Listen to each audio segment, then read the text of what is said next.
full agenda today, and just so everyone knows, Dan Garofalo is not going to be here for the first two projects that we look at, and I won't be here for the last one, and nor will Anita. So we will get through them. For the first two projects, we have with us as a representative Martin Cabri from Councilwoman Blackwell's office. Welcome. And one thing that I've been asked is that we all speak clearly and into the microphone because the mechanical systems are so loud. So we'd like to begin with our first project, which is 3300 Chestnut Street, and the client is the University of Pennsylvania.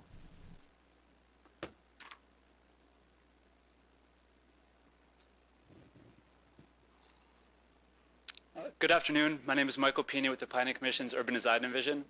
The first item on today's rather full agenda is a University of Pennsylvania project for a new dormitory located at 3300 Chestnut Street. The architects for the projects are Bolin Sawinski Jackson. Frank Grauman, a principal with BCJ, is here to present following my introduction.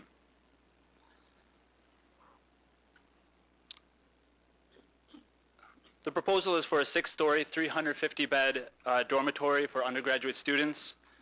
There are 50 off-street parking spaces that will be accommodated in an existing nearby garage. The site is within the boundaries of Penn's Institutional Master Plan District. Because this requires a change to the master plan, this will come before the Planning Commission at a future meeting. There's also one zoning variance required to satisfy tree replacement requirements that will require ZBA approval. The reason that this project has come before the CDR review is because it's exceeded one of the triggers identified in the zoning code. In this case, the project is in excess of 100,000 square feet. It's also in excess of 100 units. The development site at 3300 Chestnut Street is located in the northwest corner of the block. It has frontage on both Chestnut Street and 34th Street. As you can see, the yellow line meandering across the screen is Woodland Walk. Woodland Walk will be maintained in its alignment after construction is completed.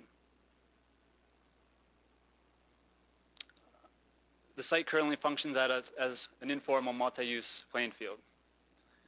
There's been a significant amount of investment and development happening within the immediate area, mostly from Penn and Drexel.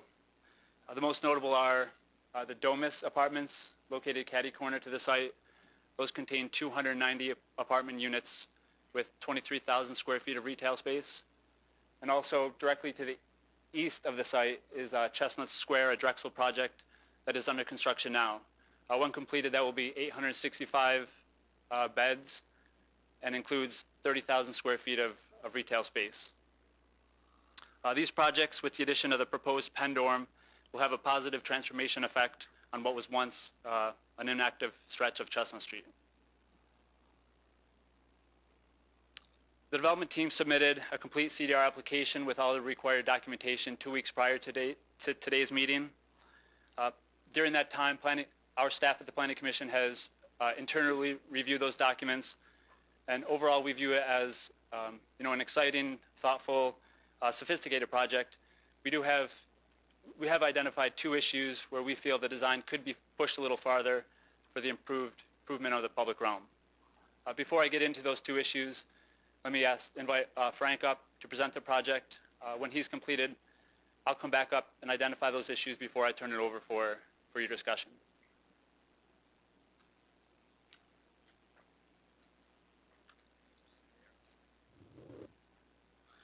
Well, thank you. First, let me say, in the larger context, this residence hall is a strong component of Penn's college house system. And it's, in fact, the first purpose-built college house in the system since the construction of the Cope and Stewartson quadrangle. I needn't tell you more about the site. You know where it is, and you know about Woodland Walk, which is a major determinant in the site.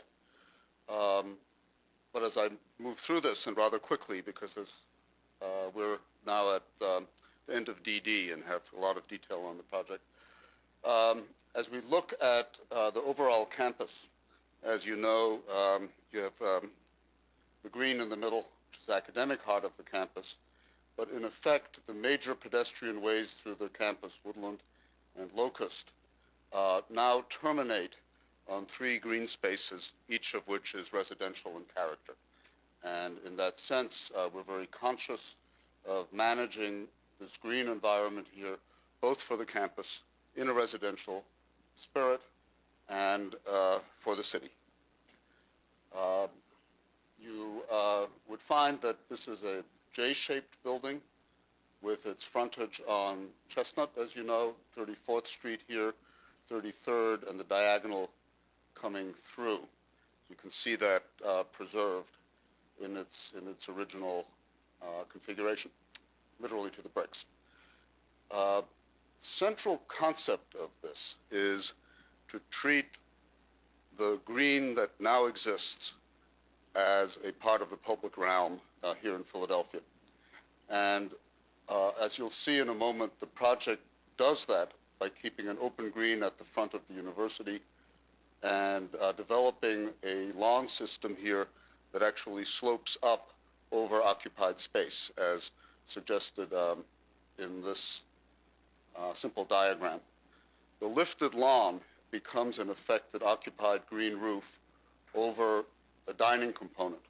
And what this does is it allows the overwhelming majority of the site to remain an open green, open to the city and a diagonal through the campus, while creating a courtyard that is private to the college house. So you'll see a larger rendering in a minute of a courtyard that is within the security envelope of the college house, surrounded on all sides by activities that also daylight out to the street, with the social agenda of the house, with one side open.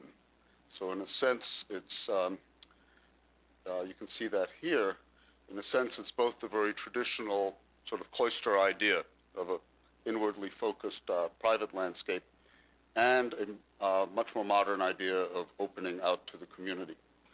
The red arrow represents the entrance sequence through the building, and not unlike the quadrangle arch, you do not enter a building. You enter through a pavilion, you'll see a detail presently, and into that outdoor space. So as you can see here, this tall pavilion is really just an entrance facility. It deals with the necessary security in a weather-controlled environment, and then puts you straight into the courtyard. It is flanked by the southern extension of the housing, which is lower on this side than on the north, and by a pavilion that doubles as dining and an events pavilion. You'll see also a staircase here that is part of the public domain that leads right through this composition into open space that's available for all. So there's the courtyard, looking into the dining, trees that you'll see from all the way over at 33rd Street above the brow of the dining pavilion. So the scale figures you see up here are people who might have ascended the staircase that I just showed you.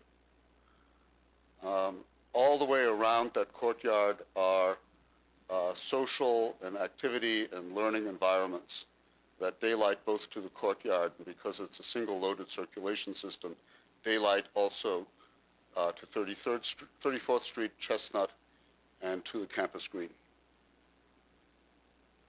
The upper levels of the building are dominated by sub-houses that are each 30 students plus or minus 28 to 32 students who share a commons environment. You can see those repeating there. And in effect, the repetition of that commons environment gives the building scale along its length. So the inner social organization of the building becomes its exterior expression. Here, looking at the south elevation, the lifted lawn, the courtyard, and these series of brick elements with residentially scaled windows that vary in height with the slope and with other site conditions. Here in rendering form, as seen from 33rd Street, a vibrant green space accessible to all. That rendering I showed you with figures looking down in the courtyard works like this. Starting on the south side, the campus side, through an outdoor stair between the pavilions, anyone can get to the top of the lawn. Similarly, you can descend or ascend from Chestnut Street mid-block. So we're creating an archway and a point of access to the campus green space system from the street. So there's the staircase on the Woodland Walk side. Here is the staircase that goes right through the heart of the building as an arch up onto that lawn. That location is about 110 feet in from 33rd Street. You can see Silverman Hall here. You can see us varying the forms of the brick, and the final piece steps down to the Silverman cornice line.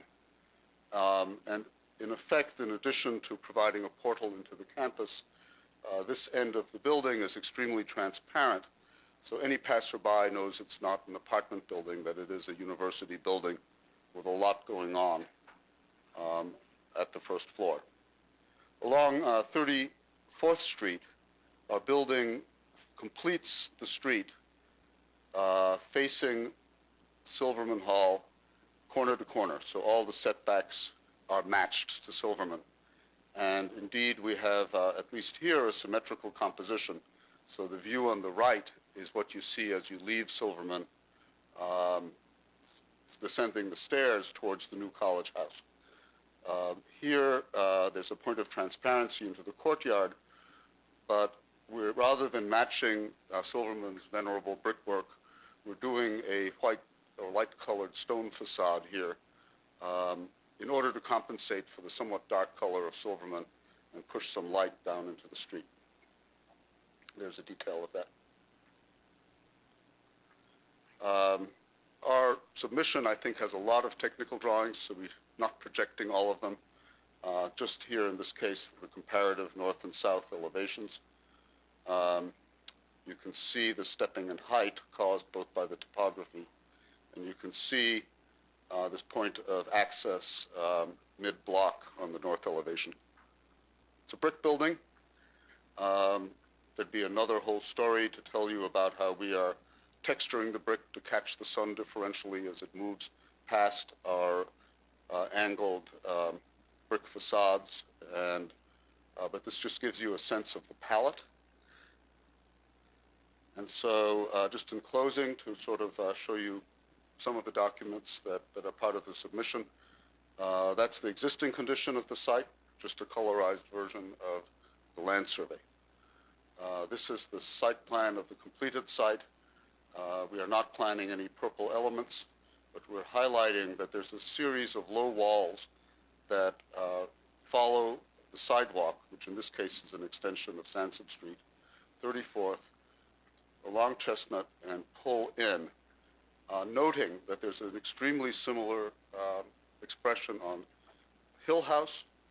We should have put some purple lines here because the same expression exists on Silverman, and in effect it exists all over West Philadelphia, particularly on residential West Philadelphia. And so it's a very comfortable edge in terms of the culture of that part of the city, and in terms of this project being about residents, interaction with the street, but also interaction with the green world. Details of that, the low wall, you may have had time to review details about how we're meeting the sidewalk with carefully designed tree lawns. All of that comes to the 33rd and Chestnut corner, which is emerging as an amazing corner in the city because it's where two extraordinary institutions meet, and each announces itself somewhat differently, which is a very interesting condition. Here, we are essentially rather calmly extending the initiative of Woodland Walk, which, as some of you know, is a Jenny Holzer artwork, by pulling those characteristic Philadelphia walls in to create a place in a very simple way We have no entrance there. Our entrance is further in. This is an entrance to a university, not the entrance to our building, but we thought it'd be quite significant to this group because it is sort of an extraordinary juncture between two extraordinary institutions. We're tracking lead silver with all the usual detail and the usual attention to all the categories. We would just mention on that subject that the project is taking a very strong emphasis on managing stormwater.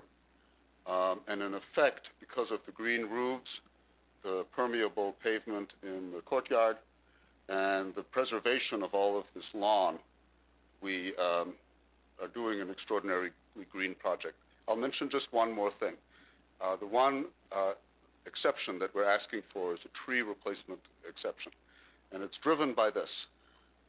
This is the location of the existing loading dock for Hill House.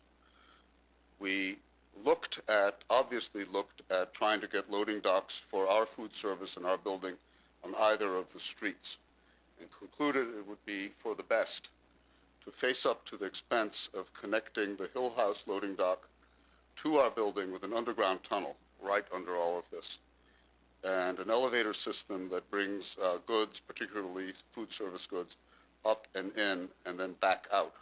So we're managing all service from the current location.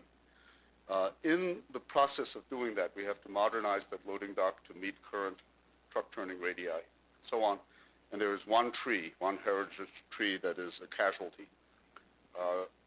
Our request is to meet the requirement for the replacement caliber of the tree, but not to put all of them on the specific site, rather to put a select number of them at other locations on campus that are in need of trees, because we are trying to get a balance here of shade, emphasis on this public way that is Woodland Walk, and the open space that is currently enjoyed. So we felt that if we did all the trees here, we'd have too much forest and not enough field. So I think I've hit the highlights, and I hope I haven't taken too much more than my time. Thank you. Thank you.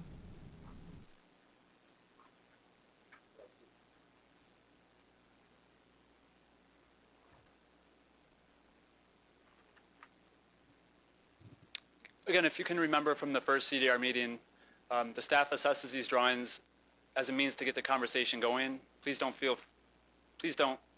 let these limit where you want to take the conversation. It's just to, begin the conversation.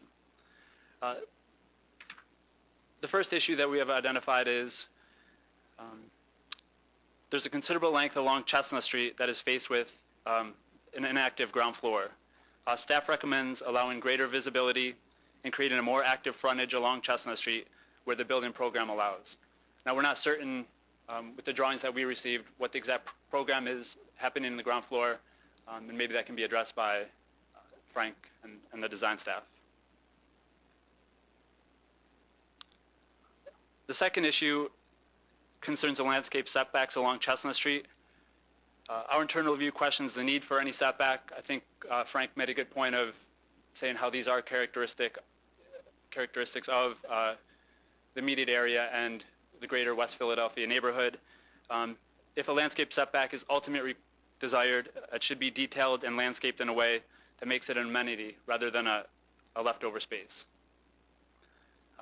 With that, I'll open up for your discussion, followed by public comment.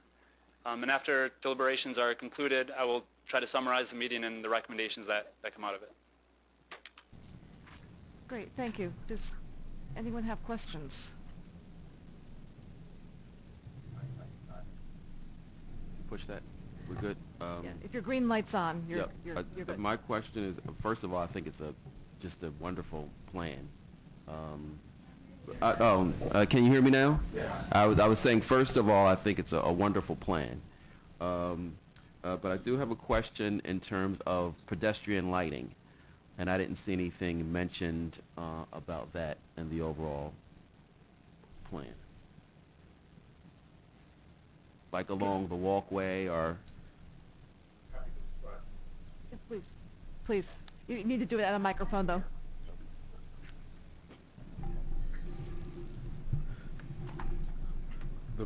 primary path through clearly is Woodland Walk. And it is lit by an array of custom design light fixtures that are actually part of Jenny Holzer's artwork. The entire walk, including the inscriptions, the benches, the lighting, and so on, are an artwork of hers. And so that is being preserved in its entirety, other than the modernization and refurbishment of the guts of the fixtures. So that is the main answer to your question. We have a walkway up the to the top of the elevated lawn, and you can see it in the upper left picture. Right. It's that curving walk. Right. It's being lit to the required level by I think it's 3 poles along its length, and the street is lit by its conventional lighting. So that's about it. It's rather simple, almost no change.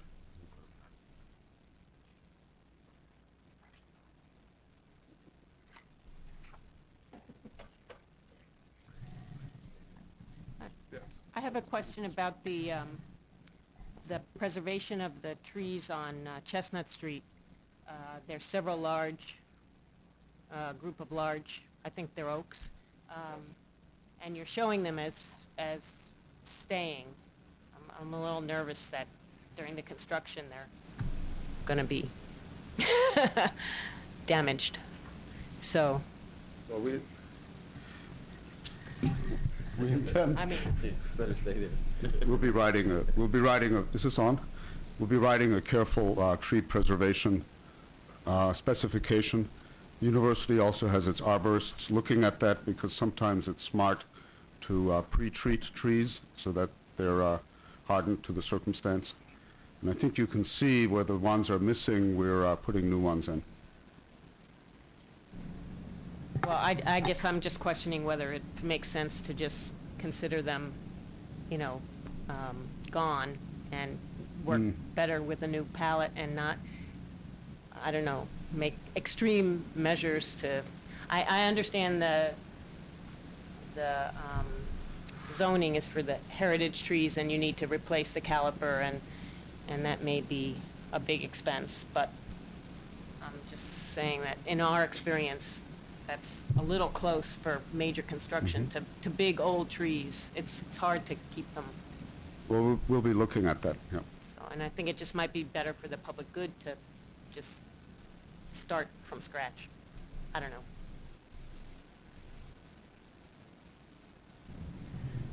Other comments or questions from this group? I just wanted to say that the one comment I had looking through it was the same as the first staff comment, that I think it's a really sort of terrific plan in many ways. I just wish that there were some way that, given the program, you can activate Chestnut, particularly Chestnut Street, a bit more. So I would encourage you to do that, even knowing that the program, gives you some limitations, but if there are any opportunities at all to make more life along that street, rather than just a very, very long block of wall, that would be highly, highly desirable. If there were interest, I could show you a nuance of what we're doing, but I don't know if you wish for me to do that. Does nuance, well, here's what it is. We think of Chestnut Street as flat, but it's actually sloping down 8 feet from 34th to 33rd. We happen to have our main floor at the balance point there. The public spaces on the first floor, the one that you'll see into from the 34th Street corner, are all in 20-foot high space because they're that kind of space. As we move towards the eastern end of the project, the sidewalk was dropping enough that we could add another layer of residences within that 20 feet and maintain the privacy that they need from the street. So it is not that we're walking past a very tall, uninhabited space, but rather just as soon as the street gave us enough clearance to get the privacy we needed for our rooms, we added a level of rooms in there, and the rest of what we did is a bit of a long story. So it's actually it has windows at the height that it would have had windows if there had been a traditional residence with a stoop. It's at that height. And then we have utility space below that. Yeah, just the same, if you look at the north elevation, it's a very long elevation without a lot of activity along the ground floor. So I think, I understand that there are programmatic needs, but as program allows, I think certainly, particularly because of the length of the brick wall, that it would be highly desirable to add some activity there if you can. Is there anyone from, do any other committee members have questions or comments? Because if not, does anyone in the public, from the public, want to speak to this? Okay, I guess we're ready to summarize then. Should be a fairly easy summary. First point was the amount of pedestrian lighting on the surrounding site. Frank identifying that the lighting on Woodland Walk will remain, and the typical street lighting that exists will be enough to light the frontage on Chestnut Street and 34th Street. There was concern for the preservation of street trees along Chestnut Street, to either keep them or to start fresh. The design team is making a preservation plan, and arborists are investigating the feasibility that these trees will survive and thrive. And finally, the point was made that the design team is encouraged to devise opportunities to activate Chestnut Street. We understand that there are some limitations from the site, as the site slopes 8 feet from 33rd to 34th Street, and some design vocabulary is kind of be administered that it won't be too much of a drag on the Chestnut Street side.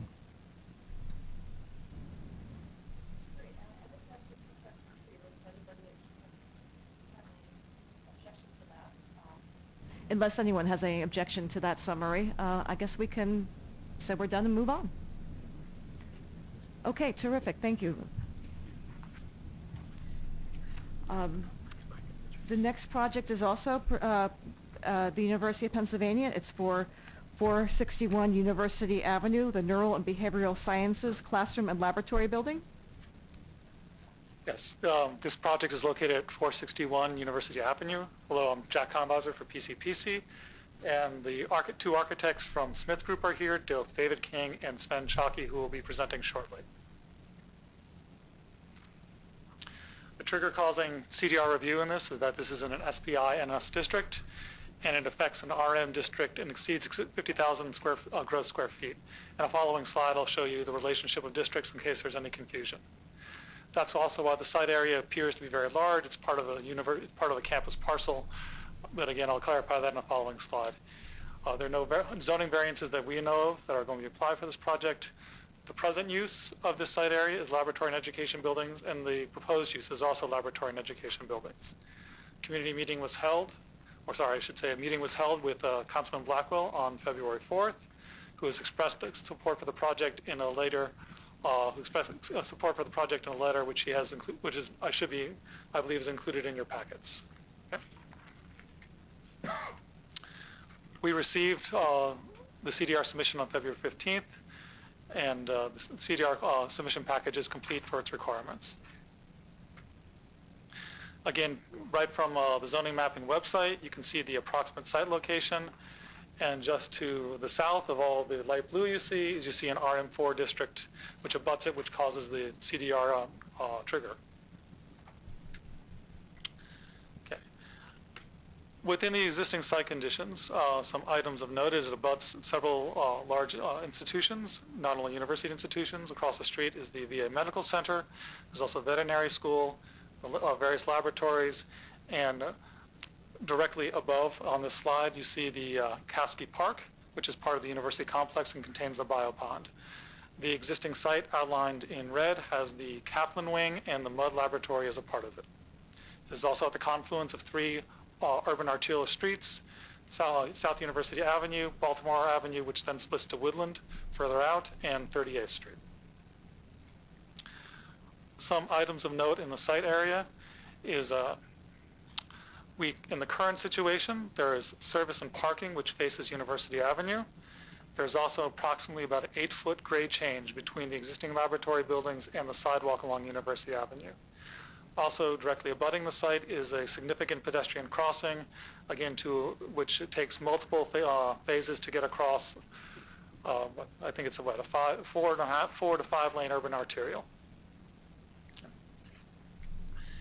Here's a quick image of that berm and the fence from University Avenue. Okay. Also just want to say before I hand it over to the architects, staff also feels that this is a thoughtful project which does address some of the access issues into campus in a very interesting manner. I will follow their presentation with just a few minor comments where we would like some additional information. Okay.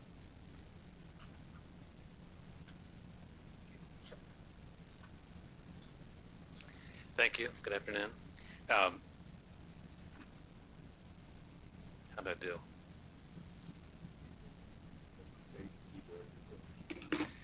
Foolproof. As was mentioned, the site is on the mud and Kaplan footprints near Caskey Garden.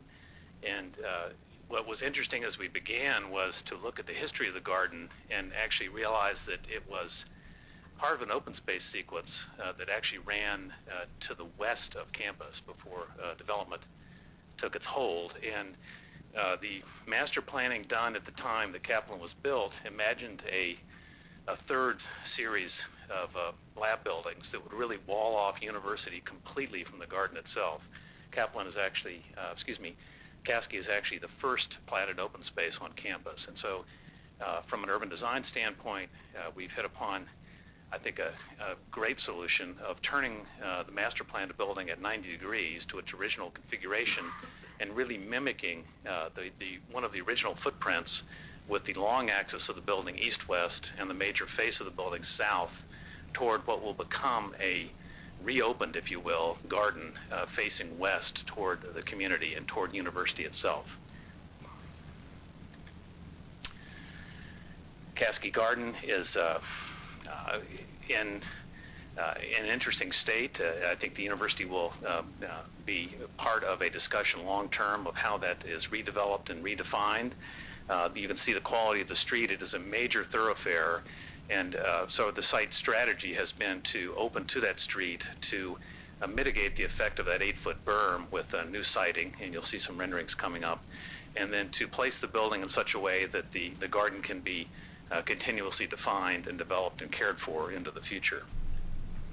So the footprint I mentioned for the majority of the building is, again, on the long axis east-west, and this drawing University is to your left.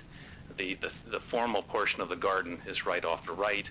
The highest portion of the garden is the knoll just to the south of the proposed new building. Major pedestrian pathways from campus are off of Hamilton Walk and the north, and that has led to the provision of one of the main doorways in the form of a large-scaled porch on the eastern portion of the building as it nestles into the garden. The crosswalk was mentioned. There is access across University, and we have aligned our second major entrance, opening the site to University itself, a reconfigured sidewalk, and reconfigured landscaping to try to mitigate that grade change.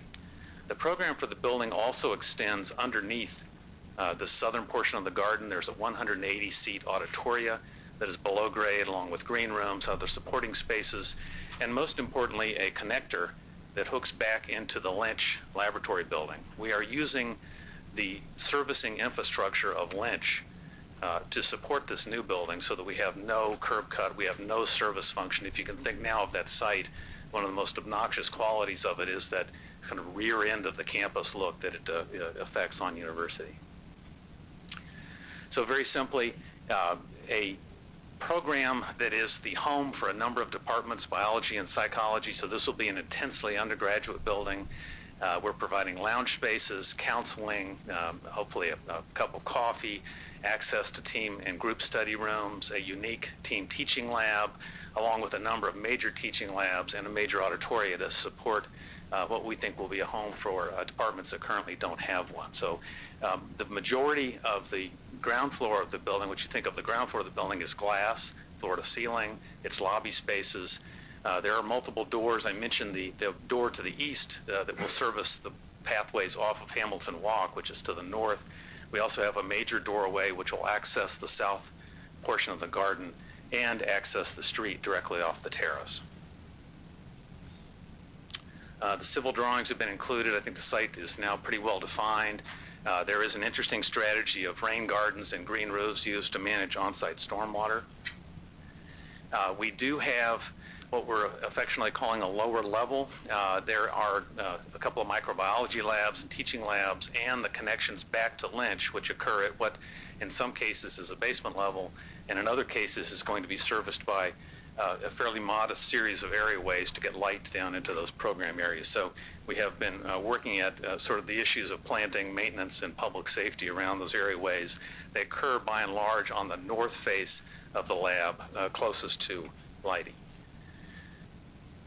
The building itself is relatively simple. It's rendered in two masses, a copper box, if you will, that houses the lab program. Most of those labs are teaching on the lower levels and research in the upper levels. And then an inner whiter metal box which houses faculty seminar colloquia spaces. And that the inner box is closest to the garden, facing primarily east. The outer box, the copper box with the labs, forms the edge of the facade along University. The siding allows us to open most of the south facade in glass. That is the place in the plan where, as you move vertically through the building, access to the auditoria occurs, access to all the labs, the lounges, and it's by and large a glassier facade which is facing south. And so as the design has developed, we're proposing a scrim. We think it's going to be very interesting and become fundamentally a piece of art and a piece of the iconography of the program. The scrim at its functional level keeps sun out of that corridor when we want it kept out and still allows views of it. It is aluminum and it is made out of two sheets of perforated aluminum. It's one layer and those are book printed and book matched and blueprinted in such a way that the repetition happens and you'll get a very diffuse sense of the pattern. It won't be highly repetitive, a lot of variety to it. That patterning is derived from one of the unique qualities of the program. This is one of the few departmental junctures of both small biology and large biology. So we're studying everything from trees to neural networks, and all of those sort of programmatic richness came into an idea of connectivity as a metaphor for the iconography of the building. And these panels are evocative of that. They're simple and at the same time kind of rich. You can sit there and study the pattern and try to figure it out. And we think overall will provide a wonderful kind of subtle story about the place, both the garden, its shade, the idea of the trees, dappling light hitting that, the scrim protecting you inside but providing you a great view of the garden itself, and then sort of a recall, if you will, of what is programmatically happening inside.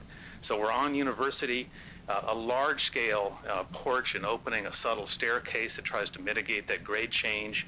We're pulling the walls down to about 5 feet from the 8-foot height. The landscape is feathering back up into this portion of the garden, which is sitting, again, atop the auditoria spaces below. Access for the disabled, there's a ramped configuration that runs off of our main level down onto the sidewalk on University. And then you're seeing the kind of copper rendition of the labs with the eastern block housing faculty and seminar spaces to the inside of that. So as you come around near Leidy, excuse me, if you know the site now, there's some grim kind of asphalt and defunct loading facilities, air handlers, etc. That will all be landscaped. There'll be a major bicycle parking facility, and then access large-scale windows with access for daylight into the labs facing Leidy. As you enter the garden, the portion of the building in the garden actually houses faculty offices. We're looking at a window treatment that is somewhat irregular. The life of the faculty member is variable. The lights will be on at different times in different places in this end of the building. We want it to be kind of fun and subtle, whereas the attention really will be drawn to the two-story porch, all glass, access to that great lobby sequence, and access for the body of the students coming to the building from Hamilton Walk. So as we come around the university, again, a lot of effort to kind of get the site to feather, to get to be a little softer and to be more accessible from the west. And then the view of the garden extended itself. The lawn panel is the only portion of the garden that really sits over building. That's over the top of that. That's an intensive green roof over the top of that auditoria. There are some rain gardens proposed, connectivity to the existing buildings, and then feathering of walls, pavement, and planting back into the garden itself. You can see the extent of the scrim on the south. All of the ground floor of the building is floor-to-ceiling glazing. We want you to see into the lobbies. We want you to be invited into the building and have, conversely, the light from that help us make the kind of ambient quality of the garden nice in the evenings as you're walking by. And then finally, the setback, which at the top houses the mechanical system, and on the east handles the offices and the seminar spaces. We are targeting LEED Silver. We're well along. The energy models are getting finalized, and we're hoping to do a little better than that.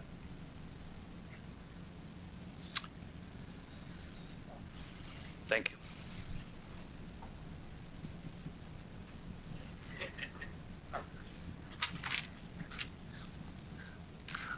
To say it again, as staff, we thought there was a lot of thoughtful work in this project, and we particularly appreciated the change in the entry condition onto campus.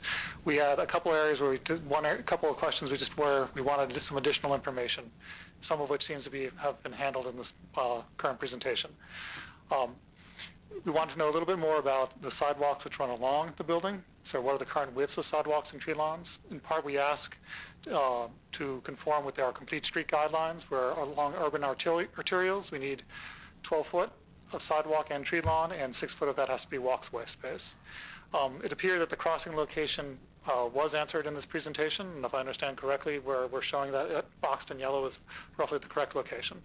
A follow-up question to that, we just wanted to know if the university had any intentions, either through minor adjustments to the intersection or simple things such as even just different signalization, if they had any other intentions to make some adjustments at that intersection. And then finally, we just wanted to know a little bit more about how the level change was being accomplished further away from that entrance from the crosswalk. And those were the questions we had. And as Mike said, this is not to direct discussion in any sense, but these are just some questions we had from staff. With that, I'll turn it over to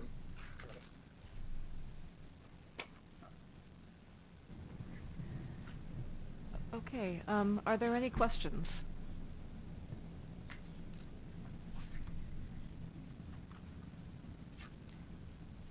No, like the previous project, this is a thoughtful. Yup. Like the previous project, this is very thoughtful architecture. Has humor in it. Nice streetscape.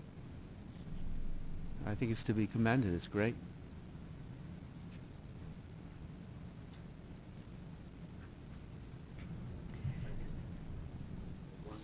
One question that I have is relates to the ground paving. There are two different, you've got brick that sort of extends through the campus, and then what looks like a slate or a material, and why'd you make those changes? That's the only question I have. The dark gray you're seeing on the renderings is bluestone, and that is going to be a combination of salvaging some of what is in the garden. The garden tends to be most characterized by the bluestone paving. Okay. And then we're regrading and correcting the ADA issues around the walk up to Hamilton Walk. So that's new paving. The porch is all bluestone. Those stone rendered walkways in the garden are the bluestone, and then that comes down to the staircase on the street, and then the street turns into the city standard poured-in-place concrete. One other issue, the site plan does reflect the lane taking on University. So we have come into our site with the curb line, that earlier question, and the sidewalk and planting strips meet your minimums. So this is a final state drawing, not an initial state drawing. It'll be wider now. It'll be wider. Actually, I have a question about the ground floor windows facing the street, and they're the same as the upper story windows. And I was wondering if you had given any thought to making the ground floor window a bit bigger than what's above. I'm going to go back to that drawing. Sorry. I'm sorry. Oh, on the west side. There you go. Yeah. So the program has, in this particular rendering, lab spaces generally on that north flank of the building, and our public corridor system is stacked on the south flank. So up through the building, these are the accessible routes for all visitors. These spaces are actually full of lab benches and lab program in most cases, and that varies floor by floor depending on whether it's a psychology lab or a management office. And so we've kept those sills up to provide for management of the furniture, so we don't see that up against the glass. Also, the west tends to be a little more brutal in terms of the sun. And then what you're seeing is all glass at the lobby, which is adequately shaded by the scrim, and then behind the scrim will be floor-to-ceiling glass and the other corridors as you go up. The reason I asked was because on the ground floor plan, you actually don't show furniture. I can't tell if this space is lab or something else at the ground floor. It is a life sciences management function, and it was actually a rather recent acquisition of the program. I think our intent is that many of these will get reconfigured over the course of several years and the building will change. And so we're sort of doing preventive maintenance, if you will, for the furniture management later on. It tends to be more typically immediately useful up in the psychology labs where there's a lot of little stuff pushed up against the glass.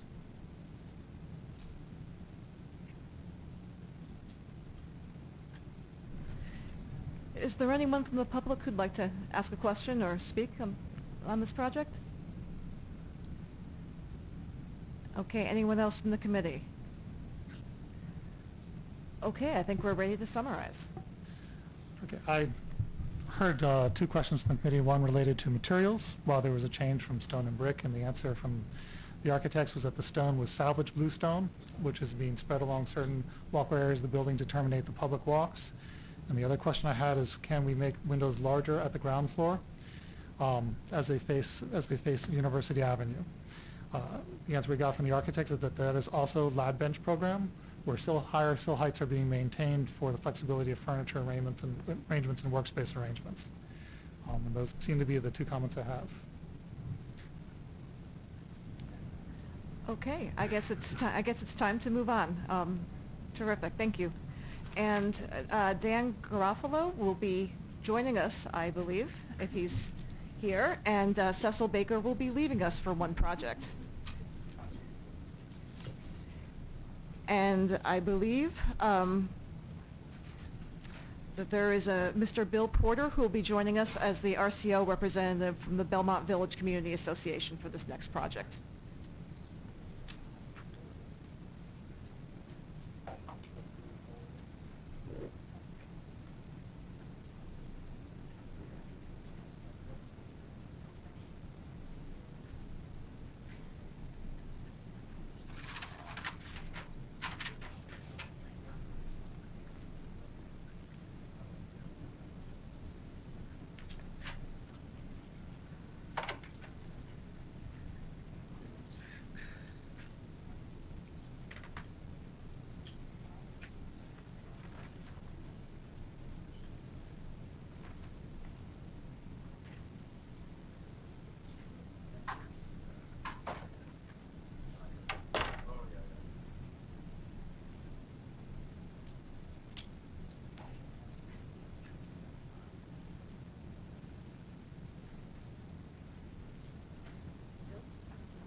All right, we'll continue to the next project. Hello, everyone. My name is Beige Berryman, and I'll be introducing 2566 Belmont Avenue. This project is in the West Park Planning District. It's being developed by the Inglis House Corporation, and it's a proposal to extend their existing facilities. The architect for the project is Barton Partners. The site highlighted in red is immediately south of their existing facilities along Belmont Avenue. It provides housing and services to people with physical disabilities, and it's located among similarly programmed institutions such as Hayes Manor and the Simpson House. It's also adjacent to large amounts of open space, including the Ballard Golf Club and West Fairmount Park.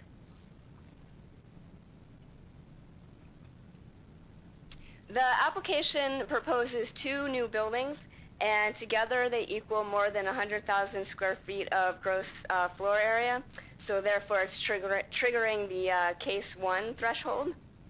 The site is about 3.6 acres, and it's zoned in RSD3.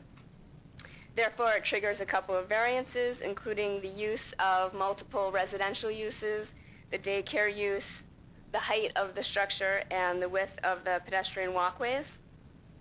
Right now, the site is a vacant lot, and it's proposed use for multifamily residential with the daycare center. There are multiple RCOs associated with this project, all of which are aware of this proposal. A community meeting has been held with the Belmont Village Community Association, and Mr. William Porter is here with us today.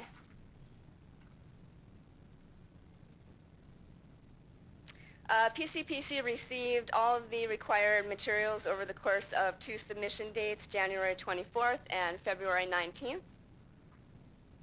And now I'll invite Mr. David Stemble from Barton Partners to describe the details of the project, and I'll return with a couple of our staff observations.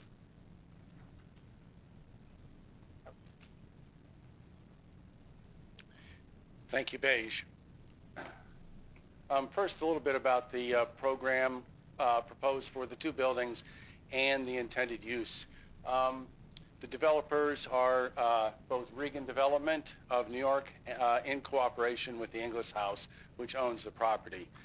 Those of you who are familiar with Inglis House understand that it's an institution in Philadelphia that's been providing housing, care and support services for disabled adults for over 135 years. Perhaps one of Philadelphia's most valuable institutions. This is a tax credit project. That is, we are currently awaiting word on the funding for this project from the Pennsylvania Housing and Finance Agency in Harrisburg. It is 2 phases, 2 buildings, as Beige mentioned, and 2 phases.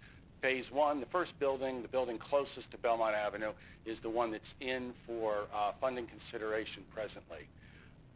It is important to note also in the programming for this building that it is 40 units, a mixture of 1, 2, and 3 bedroom units, which is very important because the main mission of this building is to support adults in an independent living atmosphere who have disabilities. 20 of the 40 units are what we would consider accessible plus units. First of all of the public doors in the building are 42 inches wide. All of the public doors have automatic control features that can be activated by a resident who has a key fob. That includes the door to the trash room, the door to the common laundry rooms, and all of the common features throughout the building. 20 of the units, as I said, are accessible plus. That means that all the doors in that unit are 42 inches wide. All of the kitchens and bathroom areas exceed what the public considers ADA, but we know as either UFIS accessible criteria. The goal is to make it possible for residents, for instance, who are suffering from multiple sclerosis, to live in an independent lifestyle in this building. It's also important to know that the current ADA and accessibility laws are written around wheelchairs And the residents of this building will be using motorized scooters, motorized wheelchairs, and while the turning radiuses are incredibly fine, the motor skills deteriorate over time. So hence the need for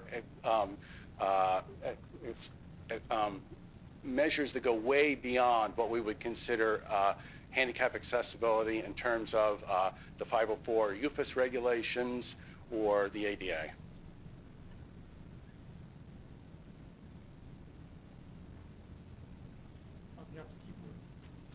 Oh. Which one? I'm sorry, Oh. push it in your keyboard arrows. Okay.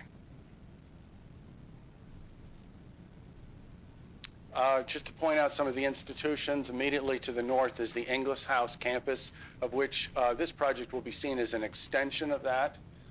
To the south is Hayes Manor, and just further south on Belmont Avenue is Simpson House. The Bala Golf Club surrounds it to the west, and across the street on Belmont is the police barracks and part of the water treatment facility in West Philadelphia. The neighborhood immediately to the north is Belmont Village, and Winfield is to the west.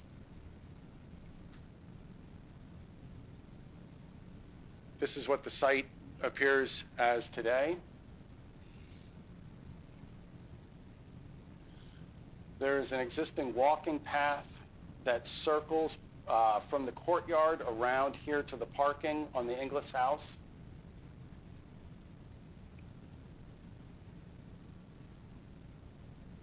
This is the proposed full development. Phase 1 building is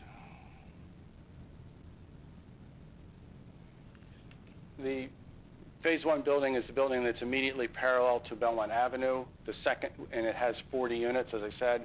The second building, Phase 2, which will be subject of a later tax credit submission, is again 40 units, again 20 units of the Accessible Plus design, and it also includes a PACE Center, a program for all-inclusive care for the elderly on the first floor. This is a community-wide function. Also in the first phase is a daycare center.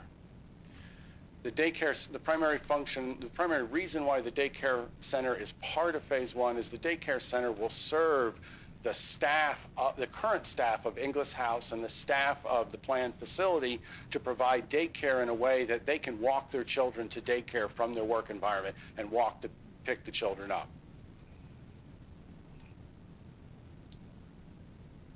One of the things I also would like to point out is the importance of the courtyard created by the two buildings, which uses the southern wing of the Inglis House as the northern side of the courtyard.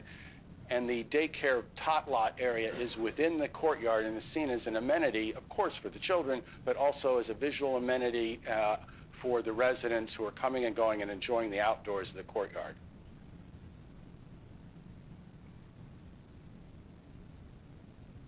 This is a massing study of the existing Inglis House with the two phases projected.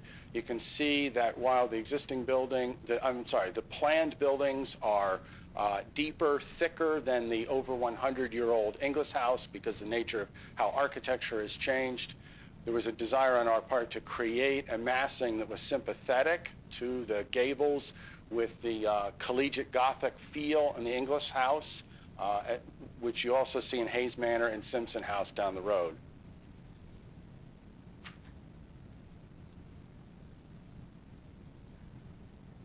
This simply shows the effect of the four-story planned building and the four-story Inglis House beyond.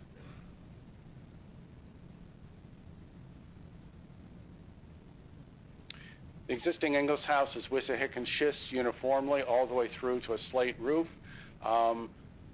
Due to the funding of the tax credit type projects, we'll not be able to use real Wissahick and schist for this.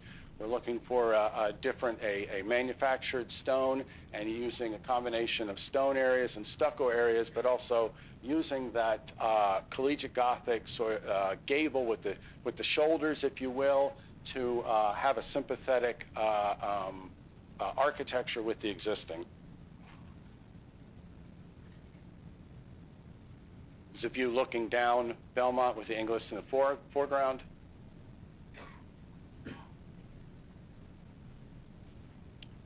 This is a front elevation looking at Belmont out of the planned first phase with various materials called out.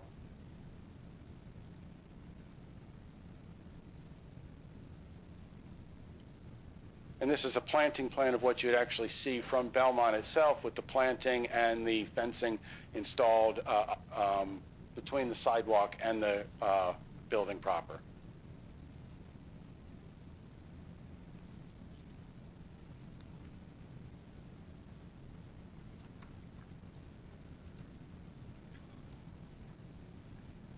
The staff has 3 quick points for your food for thought. There is a high amount of pedestrian traffic on Belmont Avenue, including a large amount of people in wheelchairs and using other types of walking aids. So we're a little bit concerned about the sidewalk width and the green buffer width, as well as the 2 large curb cuts, making sure they can accommodate the high volume of pedestrians. There is a West Park District Plan recommendation about this area. I'll read you the recommendation from the plan.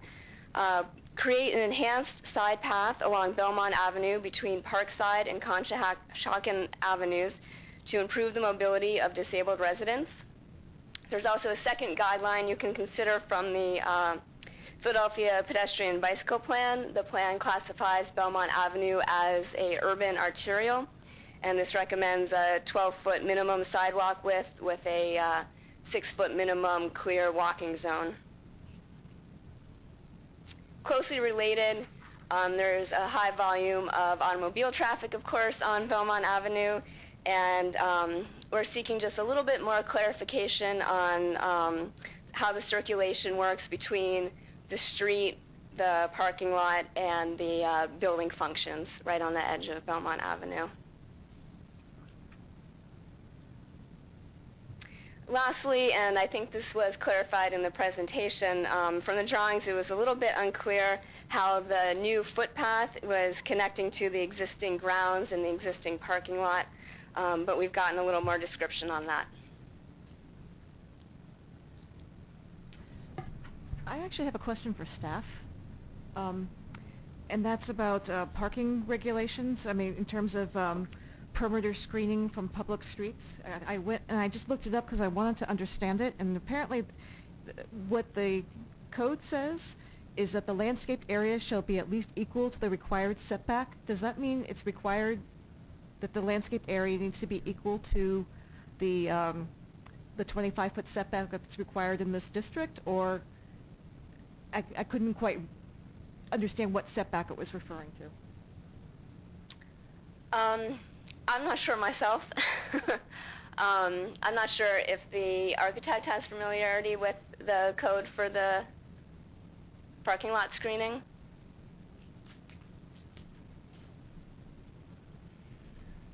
In your package is a landscape plan that I know has been submitted for zoning review. I have not received that comment back from them.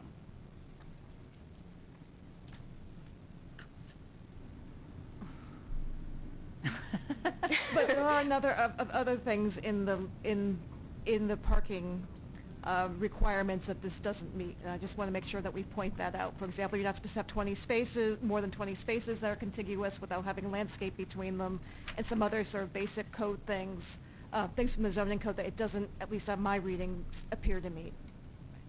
I think just a more general question about the parking is the decision to have the parking right on this, like the parking lot right on the street frontage, as opposed to having the building maybe towards the street frontage and the parking more to the side or the rear. Can you talk about? I agree. That was my first thought. I mean, I understand you're lining up the face of the building with the face of Inglis House, and I can appreciate that, but their entry is, you know, porte cochere, and it's welcoming, and this is a parking lot. And it seems a shame. Hayes Manor has the parking in front. That's the project to the south. At the same time, when we looked at the amount of parking necessary for the full 2 phases of the building, every time we placed the parking so that it wasn't facing on the street, we lost the courtyard that we were creating between the 3 buildings, the Inglis House and our 2 buildings. And lastly, there was that need to make the daycare accessible to attract, of course, a commercial operator.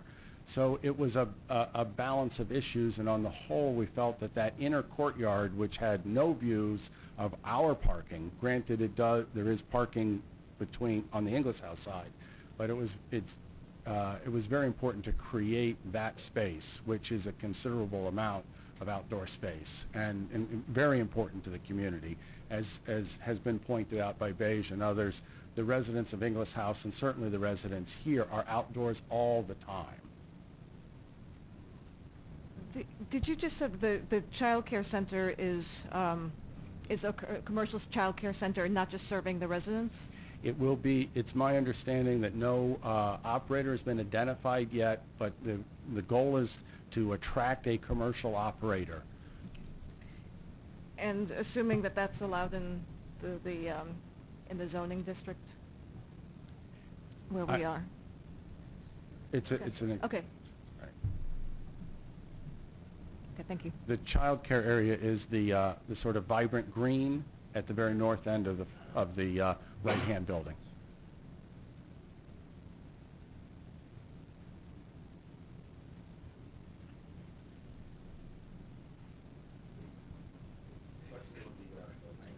Question on the landscaping at the parking lot. What type of landscaping is proposed, and the height, and what's I see you have a dimension for the depth, but I guess maybe that'll help with the fact that the parking is right at the street. What does that consist of? I know that all of the plant materials are called out on the landscape plan that should be in the larger package that's beyond the slides that were prepared for today. There is considerable buffer planting you can see in just the rendered site plan between Belmont and the parking, and between Hayes Manor to the south.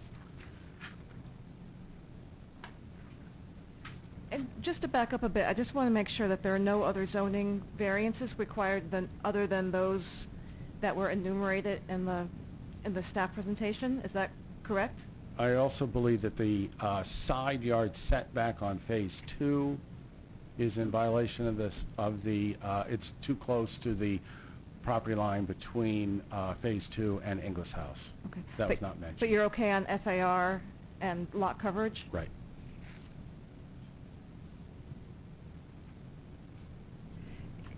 It just seems to me that, and we looked at something in this neighborhood not too long ago, that there's a lot about this that seems to violate the spirit of the sort of suburban landscape of this part of Philadelphia. Particularly for me at least, I mean, the first thing I looked at was how much parking there is. It seems, that's why I asked about the FAR and the lot coverage, because it seems to me that the site is overbuilt. And if that's not the case, we'll have to deal with it as it is. But it seems to me that the site is overbuilt, and that the setback, that there should be a far deeper landscape setback from the street than currently there is, or that is shown. And also just, sort of a cursory look tells me that there isn't enough landscape in the parking lots to even meet the city code. I mean, after getting this, I just sort of took a look up, and any parking lot more than 50 spaces, you can't have more than 20 spaces in a row without intervening landscape, and just even that basic thing is not met in this plan.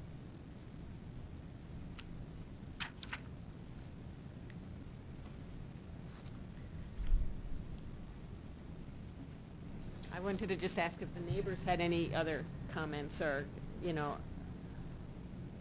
basically, just... Thanks. So basically, when we first heard about this project, there was great concern among the neighbors in terms of kind of introducing affordable housing. As the developer, Barton, mentioned, that they can't have all disabled housing now. It's against the law. So if you have 20 disabled units, you have to have 20 non-disabled units. The neighborhood is known as a middle market neighborhood, one that's been identified by different granting agencies as one that, in 10 years could go one direction or another. So we're definitely trying to stabilize ourselves as much as possible, so the introduction of affordable housing is going in the opposite direction of trying to stabilize ourselves. We had numerous meetings with Inglis House kind of addressing those concerns about, you know, kind of help us stabilize ourselves, recognizing that they've been a valuable partner in the neighborhood for, you know, for decades. They've been a quality neighbor, one that maintains their current property in meticulous condition. So we came to the understanding that as kind of a compromise for kind of losing green space in this lot and losing that kind of suburban feel, that there would be a public community garden. But I mean, right now the site looks completely built up, and I don't know where that community garden would even go. So that's kind of the current concern, is kind of the idea of where would that public community garden space, and kind of the idea would be that kind of the more middle class residents of the neighbors could get their hands dirty with the affordable housing people and kind of see maybe they're all the same, could bond through gardening. I know there's kind of a catalyst to get the disabled residents gardening as well. And kind of we all kind of galvanized behind that project, but I don't see it on the diagram. And I think from this body's point of view, I think from our concern is with design from the public side. I think that there's a lot we could say about the architecture too. So I think there are issues of site planning. I think there are issues of making architecture that sort of meets budget requirements without sort of having a lot of synthetic materials that are going to degrade over time. Just there's a lot here to concern me, and I'm not exactly sure what the overarching issue should be. Well, I think site planning is probably the overarching issue, but just from a more detailed perspective, I would say it would be really nice if there could be an interior pathway sort of loop. Right now I'm looking that you know, it's more circulation based on getting from your car to the door, rather than thinking of people living there and maybe if they're in a wheelchair or whatever, trying to get around and not go out on busy Belmont, and but be able to sort of have a stroll and be comfortable in the place that they live. So maybe some more sort of thinking about connectivity that way. And I really do think it's a shame to have the view, the image be of the parking. And if there was any way to, you know, change that and bring the building up to the street and the parking behind. Was there any consideration to accessing the parking from Hayes Avenue? It appears that the property goes down to Hayes. Hayes Avenue is actually a private drive that accesses the golf course. So while there is that flag connection, it's private. Right. Okay. Belmont's pretty darn busy, though, and thinking about cars turning in and coming out of two separate curb cuts there, and I know one's in, I presume one's in and one's out, but it seems, particularly if there's a lot of daycare drop-off, and I think maybe that's something that the larger commission needs to take up, but it's certainly a very, very busy road, and something that needs to be sort of very, very carefully considered. I would say, where's the nearest signal? I'm not sure, you know. The nearest signal is right in front of the police station. It's called Hayes Manor Walk, so it's right in front of Hayes Manor. So it's usually always green though. So there's a signal there. There's one at kind of Monument Road, and then there's one in the corner of Conshohocken and Belmont where they meet.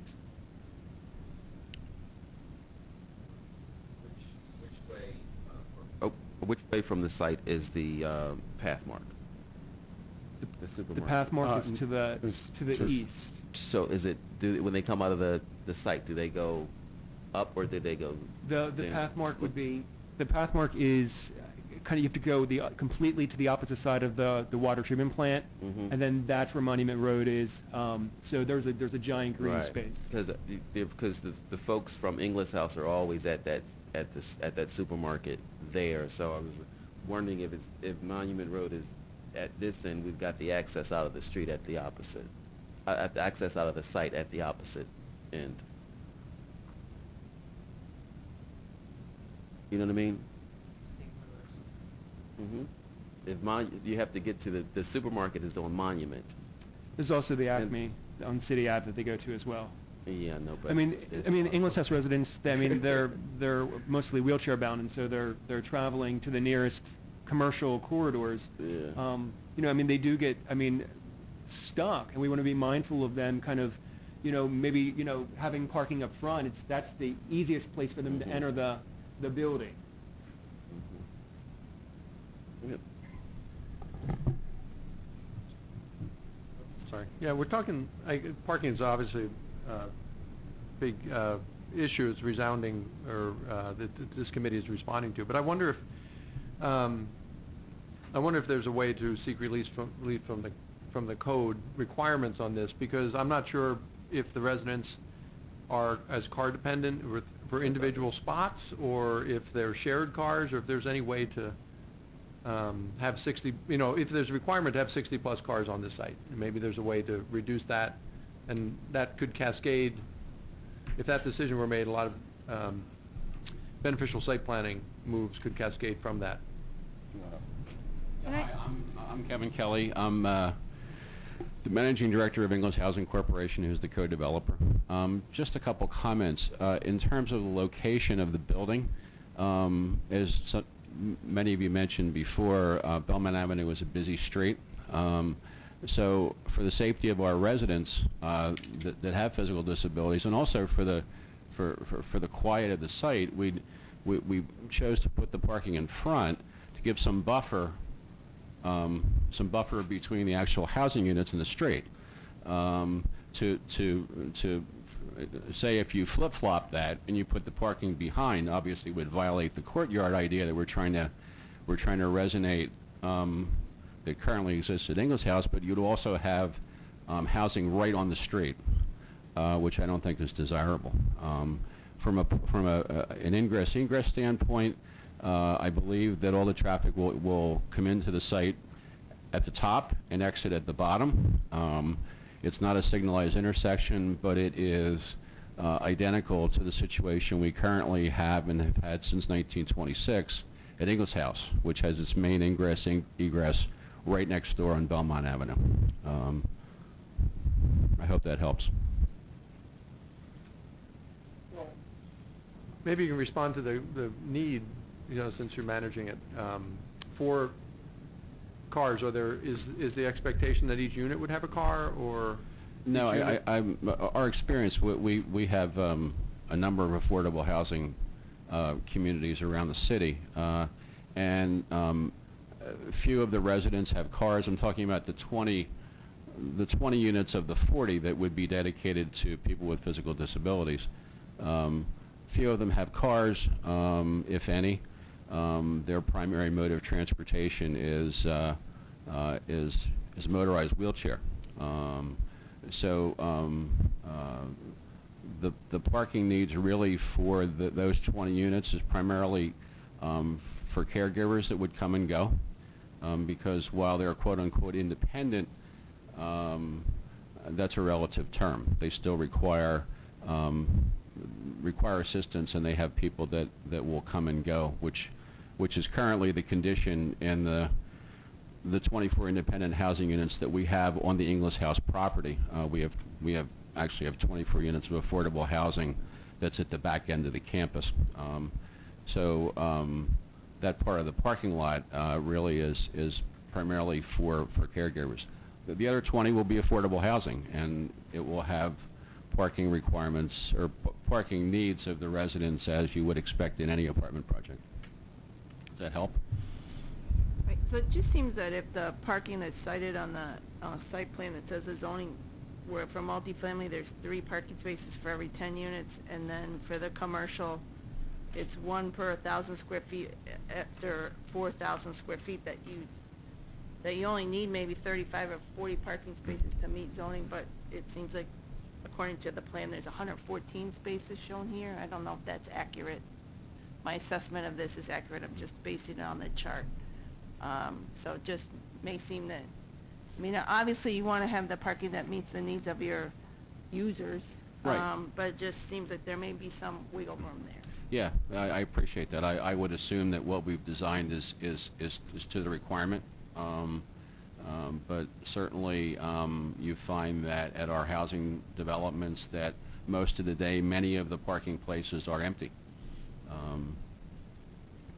So yeah, that would be helpful. We would love more green space too. I just wanted to note as well that if you look at that map that's up there now, that the Simpson House is undergoing an expansion, and they're actually going to be building onto Belmont Avenue, basically. So that green space will be lost, and the police station is actually going to kind of flip-flop where its main office is right now, its main building. It's going to move up a lot, where the old DMV parking lot is currently. That's going to be the new police station. So there will be, you know, kind of additional traffic concentrated right there. I think that's something to be mindful of. Just a comment to address Bill's confusion over the community garden. The idea, Bill, is that we are going to build this in phases. Whether or not we're successful in getting the tax credits from PHFA, you know, we may not. So that would push the project out a year. We'll apply again. Phase 2 is probably, we're looking at 2017, 2018 before we even submit. So in the interim, we would use Phase 2 ground as a community garden. When we get to the point where we have Phase 2, we've talked about incorporating the existing gardens in Inglis House to be used for community garden space. So there's plenty of ground back there for community gardens, but at least in the interim, until, and you know, we may never develop Phase 2, but until we do, the community garden would be located where Phase 2 is now footprinted.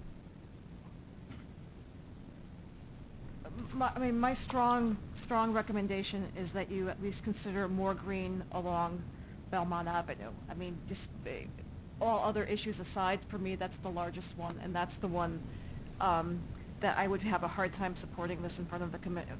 For me, at least, supporting this in front of the commission without a wider green space along Belmont Avenue to sort of preserve some of the green character of that, and that transition between Fairmount Park and the city.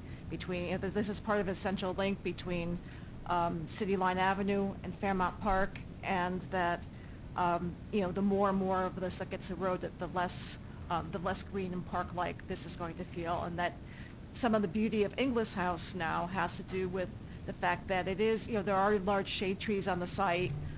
You know, it's a very, you know, the site feels very green. That, and it's also very good, you know, quality construction. So I would, you know, my primary recommendation, or the thing that I would feel most strongly about is making sure there's a wider buffer of green between Belmont Avenue and any parking, and also that there be good ways for someone in a motorized wheelchair or on foot or pushing a stroller or whatever to get across two new curb cuts, whether that's a separate lane, a separate walkway as staff described, or some other means, that there really should be a wide, safe way of getting across, you know, along the site.